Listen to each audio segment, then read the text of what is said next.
Another person in the Bible, a young person, was named Daniel.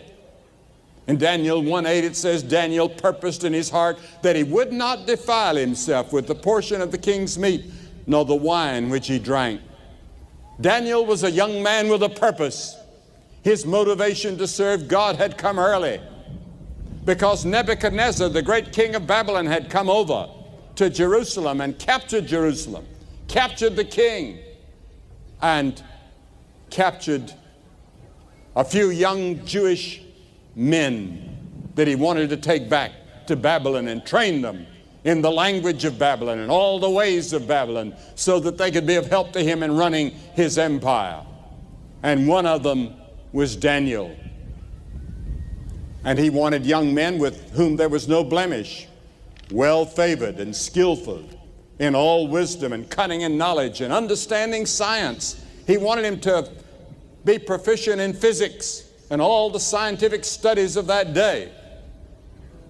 And during the period of training, they brought the finest foods for Daniel to eat. But Daniel wanted the simple lifestyle. He wanted to eat ordinary food. He didn't want to eat the rich food off the king's table. And he asked the head of their training program, his professor, if he could do it. And the professor hesitated. He said, if the king finds out about it, I'll lose my head. So Daniel said, well, why don't you give us 10 days and let's try it out. And so in 10 days, they fed them just beans and water and the things that Daniel was used to eating, simple food.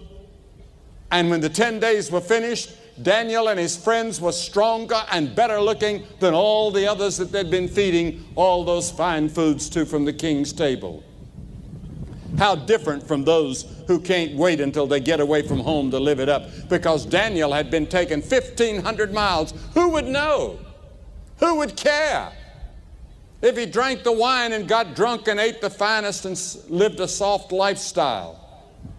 Daniel was far away from home, but he lived the life that he had learned to live as a young man of God. He could have gained popularity by indulging. And this early no in his youth prepared him for the big no when he had to face the den of lions, when he had to face Belshazzar the king. He said no because he had learned in the very beginning. We defile ourselves by overeating. Well, 11 times we're told about overindulgence of food in the Bible. Over drinking alcohol, drug taking, too much television.